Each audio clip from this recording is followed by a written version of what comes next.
Anitha Pushpavanam Kuppusamy Viha YouTube channel அன்பர்கள் அனைவருக்குமே அன்பான வணக்கம்.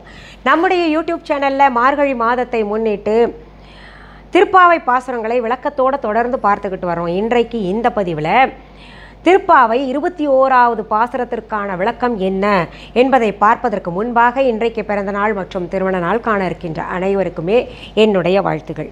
உங்களுடைய வாழ்க்கையில் நீங்கள் அனைத்து நலங்களும் வளங்களும் கிடைக்கப்பெற்று நெடுழி வாழணும்னு நான் அந்த கிருஷ்ணன்கிட்டையும் பிரார்த்திக்கிறேன். இந்த காணொளியை காண்கின்ற அனைவருக்குமே இந்த நாள் இனிய நாளாக அமையட்டும்.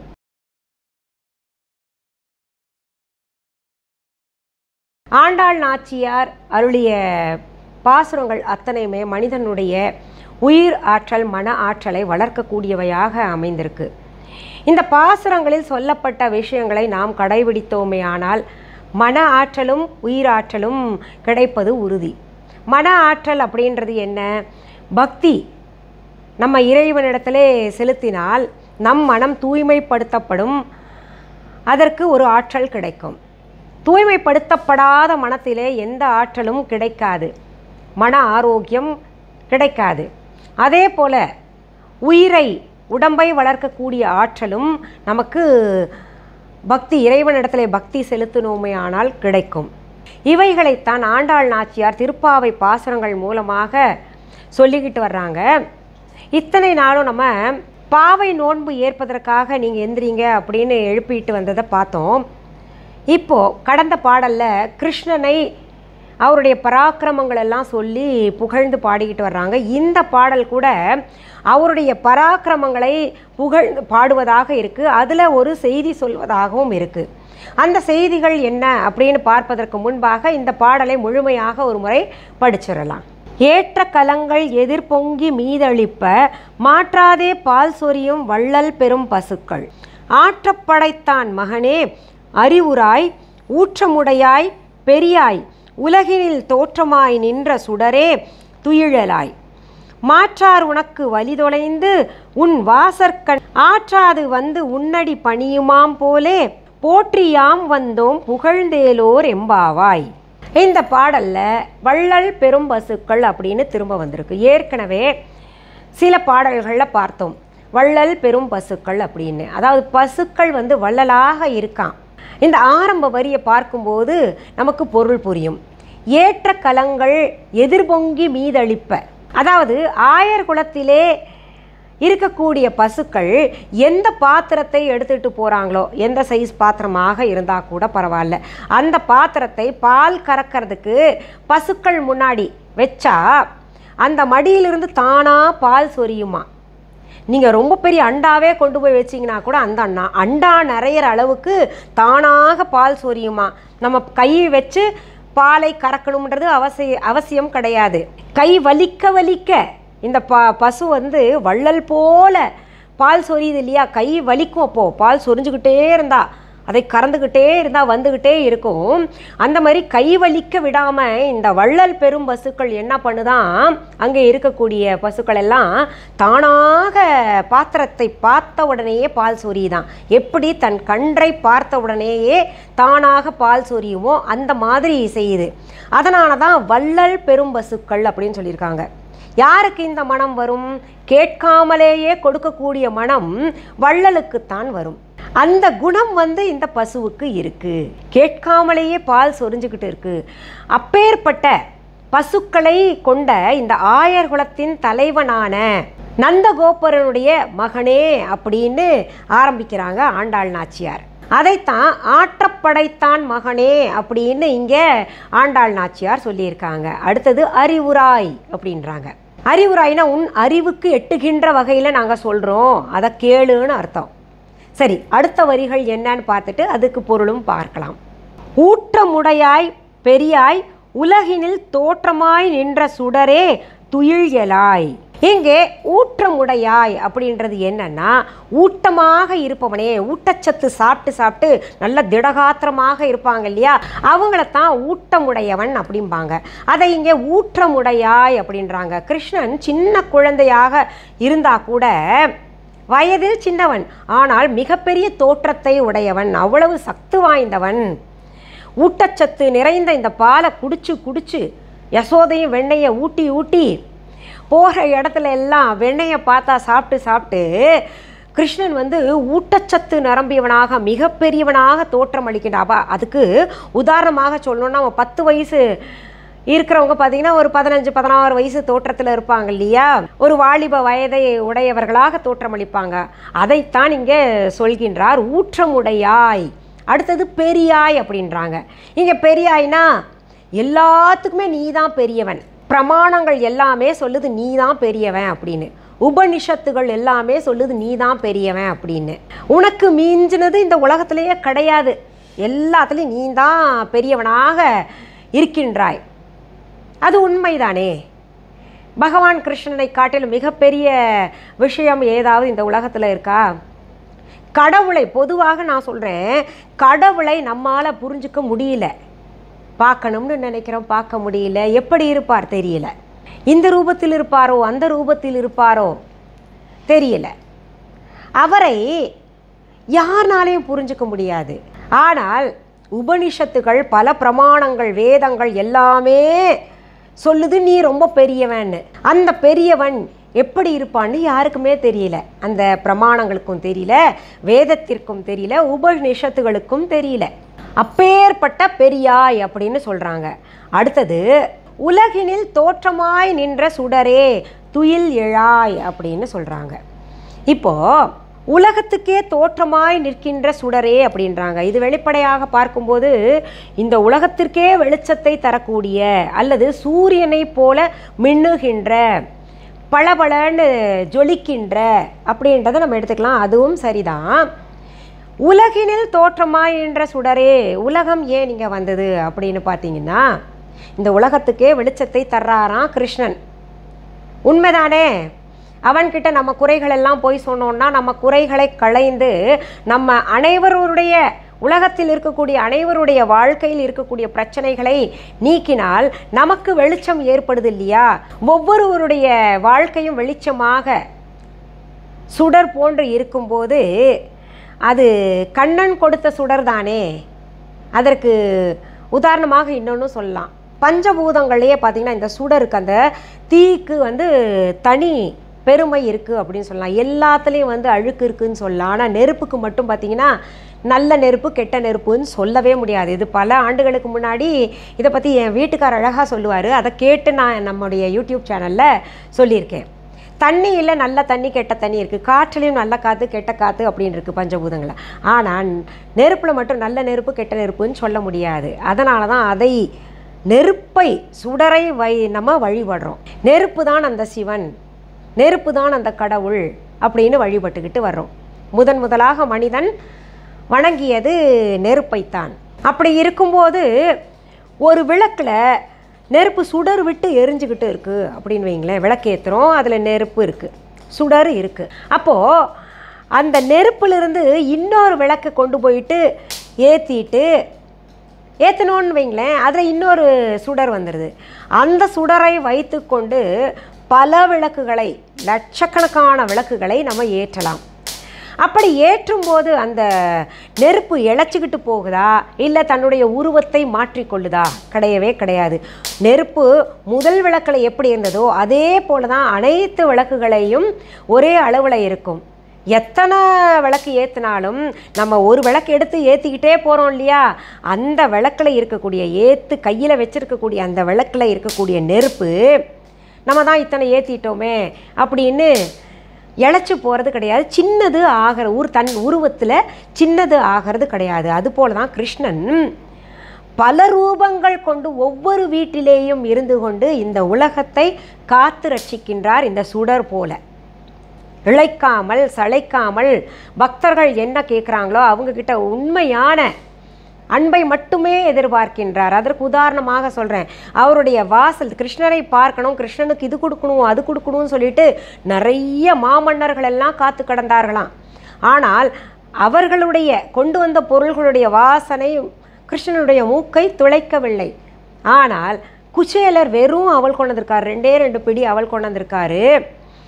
அந்த அவளின் வாசம் கிருஷ்ணனுக்கு மூக்கை துளைத்து விட்டது. என்ன அவள் வாசனை வருதே, அங்கே யார் அப்படின்னு பார்க்குறார். குசேலர் நிற்கிறார், வர சொல்கிறார். உடனே வர சொல்கின்றார். இவங்கெல்லாம் பார்த்திங்கன்னா பல நாள்களாக காத்துட்ருக்காங்க. மாபெரும் மன்னர்கள் எல்லாம் நல்ல ஏலக்காய், கிராம்பு, நல்ல நல்ல நறுமணம் உள்ள பொருள்களை எல்லாம் வச்சு காத்துக்கிட்டு இருக்காங்க. அந்த மனமெல்லாம் அவருக்கு ஒன்றுமே பண்ணலை. காரணம் என்னென்னா, குச்சேலர் எதையும் எதிர்பார்க்காமல் வந்திருக்கின்றார். ஆனால் மற்றவங்கெல்லாம் ஏதாவது, அதாவது கொடுத்து விட்டு திரும்ப ஏதாவது ஒரு ஆப்ளிகேஷன் பாங்க இல்லையா, ஒரு விண்ணப்பம், அந்த விண்ணப்பத்தை வைக்கிறதுக்காக கொண்டு வந்திருக்காங்கன்னு கிருஷ்ணருக்கு தெரியும். அப்போது கிருஷ்ணர் என்ன எதிர்பார்க்கார்னா, தன் மீது உண்மையான அன்பை செலுத்துகின்றவர்களை அவர் உணர்ந்து கொள்கின்றார். இன்னொன்று, அவரே சரணாகதின்னு அடையணுமா. சரணாகதி அடையிறதுக்கு அடுத்த வரிகளில் சொல்கிறாங்க, அதை படிப்போம்.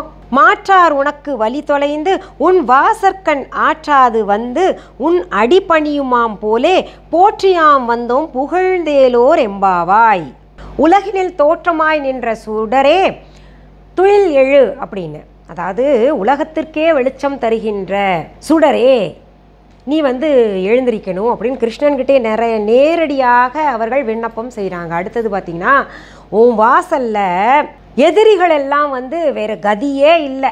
கிருஷ்ணனை விட்டா நமக்கு வேறு வழியே கிடையாது, கிருஷ்ணனை எதிர்க்க முடியாது, அதனால் கிருஷ்ணன்கிட்ட நம்ம சரணாகதி அடைஞ்சிடுறது தான் நல்லது அப்படின்னு அவங்கெல்லாம் உன் வாசலில் காத்துக்கிட்டு இருக்காங்க.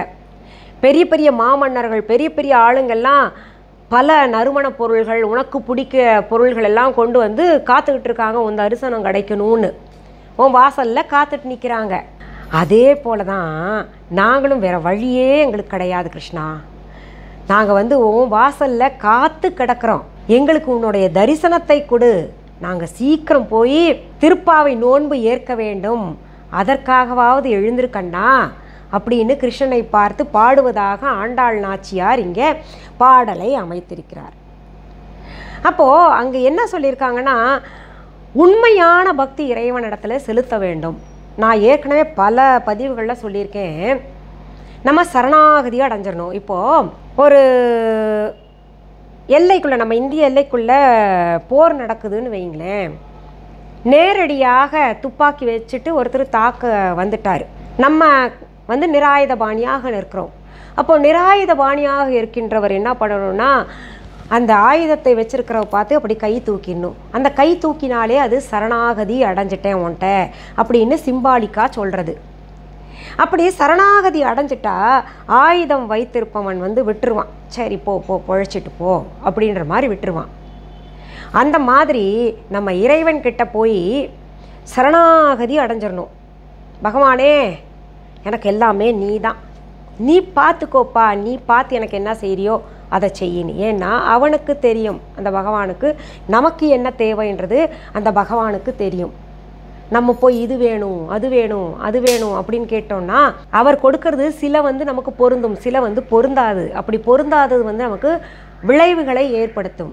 அதனால தான் பகவான் எல்லாம் பார்த்திங்கன்னா தாய் போல செயல்படுவார். இந்த குழந்தைக்கு என்ன தேவை, அந்த தேவையை நம்ம கொடுக்கணும். அந்த குழந்தைக்கு, ஒரு 3 மாத குழந்தைக்கு போய் நம்ம அரிசி சோறு ரசம் போட்டு நல்லா பிணைஞ்சு உருளைக்கிழங்கு பொரியல் வச்சு கொடுத்தா என்ன ஆகும்? கொடுக்க முடியுமா? கொடுக்க முடியாது. அந்த குழந்தைக்கு பால் தான் தேவை. அந்த பால் கொடுத்தாதான் அந்த குழந்தை அதை குடித்து வளருவான். அதற்கு பிறகு ஒவ்வொரு கட்டத்திலேயும் என்ன தேவையோ அதை கொடுத்து கொள்ளலாம்ன்றது அந்த தாய்க்கு தெரியும். அதுபோல தான் பகவான் நமக்கு அடிப்படையில் என்ன தேவை அப்படின்னு பார்த்து அதை முதல்ல கொடுப்பார். அதற்கு பிறகு படிப்படியாக நமக்கு என்ன தேவை அப்படின்னு பார்த்து கொடுப்பார். இதில் நம்ம என்ன நினைக்கிறோம், பகவான் அவங்களுக்கு மட்டும் அவ்வளோ கொடுத்துருக்காங்க, இவங்களுக்கு மட்டும் இவ்வளோ கொடுத்துருக்காங்க, நானும் அதே பூஜை தான் செய்கிறேன், அதை காட்டிலும் அதை அழகாக பூஜை செய்கிறேன், இத்தனை நாள் பூஜை செய்கிறேன், ஆனால் எனக்கு கொடுக்கவே மாட்டேங்கிறாரே அப்படின்னு நினைக்கிறோம் இல்லையா? கொடுக்கலன்னா சந்தோஷப்படுங்க, மெதுவாக கொடுக்குறாருன்னா சந்தோஷப்படுங்க. ஏன்னா நமக்கு கொடுத்தால் எவ்வளவு தாங்குவோம் அப்படின்றது தெரிஞ்சு தான் பகவான் கொடுக்குறாரு.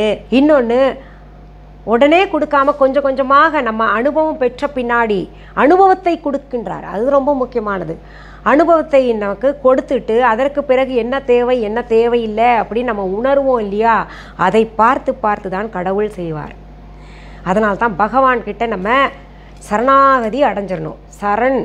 அதாவது சரண் புகுதல் என்பது வேறு, சரணாகதி அப்படின்னா நம்ம ஆண்களாக இருந்தால் அஷ்ட அங்கங்களும் தரையில் படுற மாதிரி அப்படியே சரணாகதி அடைஞ்சிடணும். பெண்களாக இருந்தால் நம்முடைய 5 அங்கங்கள் தரையிலே படுகின்ற வகையில் பகவானை பார்த்து விழுந்து வணங்கணும். இதை தெளிவாக ஆண்டாள் நாச்சியார் இந்த பாடலில் நமக்கு சொல்லியிருக்காங்க. அதாவது ஒவ்வொரு வார்த்தைகளுமே பல இன்னும் நிறையா சொல்லலாங்க. ஆனால் பதிவு ரொம்ப பெருசாக போகிறதுனால பார்க்குறதில்ல யாரும். அதனால் சுருக்கிக்கிட்டே போகிறேன் நான் நாளுக்கு நாள். இன்னொரு செய்தியும் இந்த பாசுரத்தின் மூலமாக நம்ம புரிஞ்சுக்கலாம்.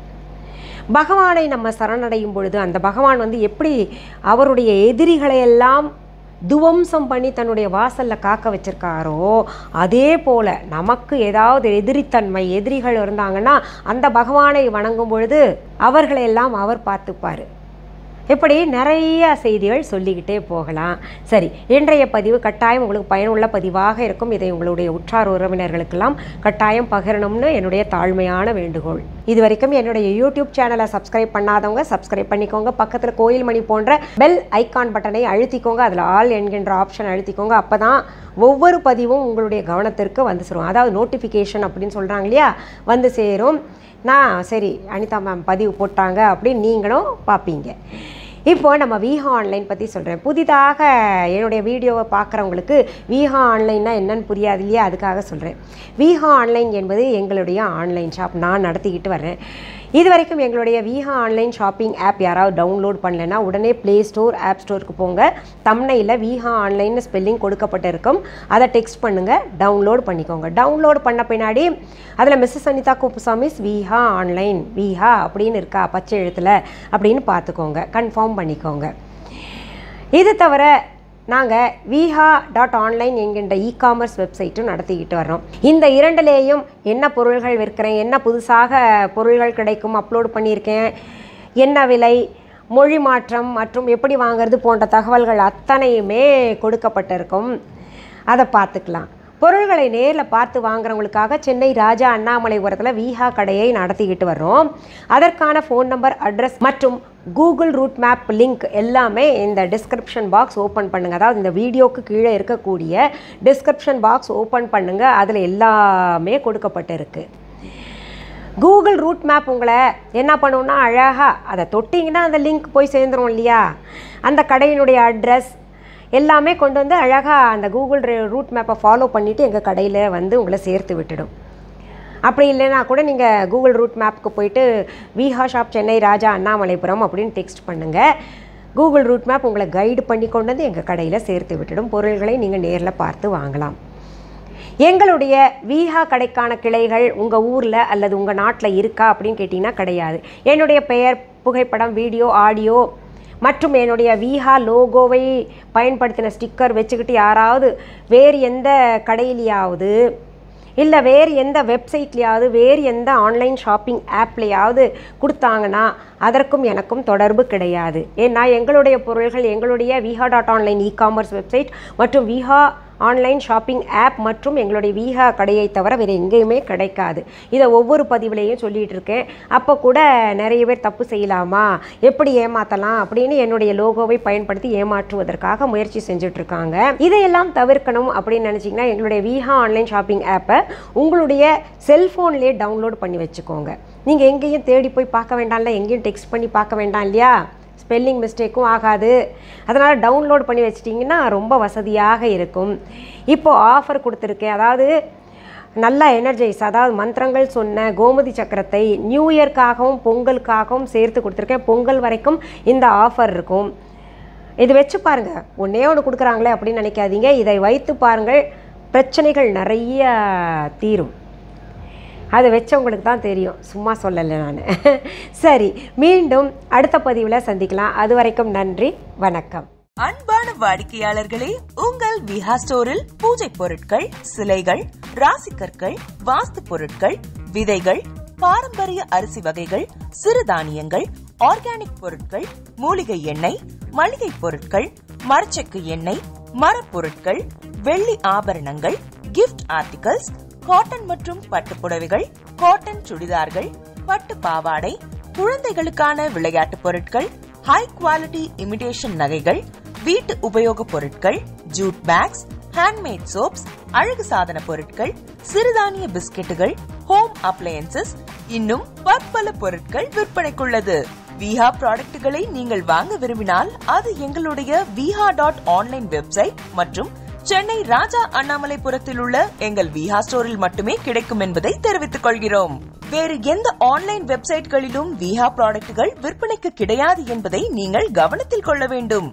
எங்கள் விஹா ஸ்டோரின் விலாசத்தை கண்டறிய கூகுள் மேப்ஸில் விஹா ஸ்டோர் என்று டைப் செய்தால் வழியை கண்டறியலாம். www.viha.online வெப்சைட்டிலும் விஹா ஸ்டோரின் அட்ரஸ் உள்ளது.